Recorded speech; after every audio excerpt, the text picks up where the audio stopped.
ಮಂಗಳೂರಿನಲ್ಲಿ 2 ಕೋಟಿ ರೂಪಾಯಿ ಮೊತ್ತದ ಭೂ ವ್ಯವಹಾರದ ಹಗ್ಗಜಗ್ಗಾಟವೊಂದು ಕೊಲೆ ಯತ್ನದಲ್ಲಿ ಅಂತ್ಯಗೊಂಡಿದೆ. ಮಲ್ಲಿಕಟ್ಟೆಯ ಉದ್ಯಮಿ ಮೋಹನ್ ದಾಸ್ ಶೆಟ್ಟಿ ಅವರಿಗೆ ಕಾರಿನಿಂದ ಗುದ್ದಿ ಕೊಲ್ಲಲು ಯತ್ನಿಸಿದ ಆರೋಪದ ಮೇಲೆ ಫಲ್ನೀರ್ ನಿವಾಸಿ ಮೊಹಮ್ಮದ್ ಶರೀಫ್ ಎಂಬಾತನನ್ನ ಮಂಗಳೂರು ಪೊಲೀಸರು ಬಂಧಿಸಿದ್ದಾರೆ. ಹೂಡಿಕೆ ಮಾಡಿದ ಹಣದ ವಿಷಯದಲ್ಲಿ ತನಗೆ ಮೋಸವಾಗಿದೆ ಎಂಬ ಅಸಮಾಧಾನವೇ ಈ ಘಟನೆಗೆ ಪ್ರಮುಖ ಕಾರಣವೆಂದು ತಿಳಿದುಬಂದಿದೆ.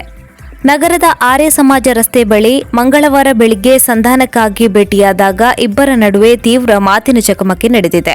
ಈ ವೇಳೆ ಶರೀಫ್ ಉದ್ಯಮಿಯ ಮೊಬೈಲ್ ಕಸಿದುಕೊಂಡಿದ್ದರಿಂದ ಪರಿಸ್ಥಿತಿ ಉದ್ವಿಗ್ನಗೊಂಡಿತ್ತು. ಮೋಹನ್ ದಾಸ್ ಶೆಟ್ಟಿ ಅವರು ದ್ವಿಚಕ್ರ ವಾಹನದಲ್ಲಿ ಅಲ್ಲಿಂದ ತೆರಳುತ್ತಿದ್ದಾಗ ಅವರನ್ನ ಹಿಂಬಾಲಿಸಿದ ಆರೋಪಿ ಶರೀಫ್ ತನ್ನ ಇನೋವಾ ಕ್ರಿಸ್ಟಾ ಕಾರಿನಿಂದ ವೇಗವಾಗಿ ಡಿಕ್ಕಿ ಹೊಡೆದು ಪ್ರಾಣಾಪಾಯ ಉಂಟು ಮಾಡಲು ಯತ್ನಿಸಿದ್ದಾನೆ ಎಂದು ಪೊಲೀಸರು ತಿಳಿಸಿದ್ದಾರೆ.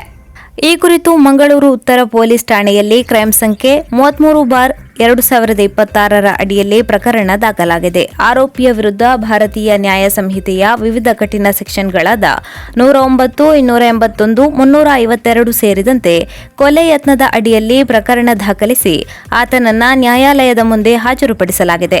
ಸದ್ಯ ಪೊಲೀಸರು ಘಟನೆಗೆ ಸಂಬಂಧಿಸಿದಂತೆ ಹೆಚ್ಚಿನ ತನಿಖೆಯನ್ನ ಕೈಗೊಂಡಿದ್ದಾರೆ.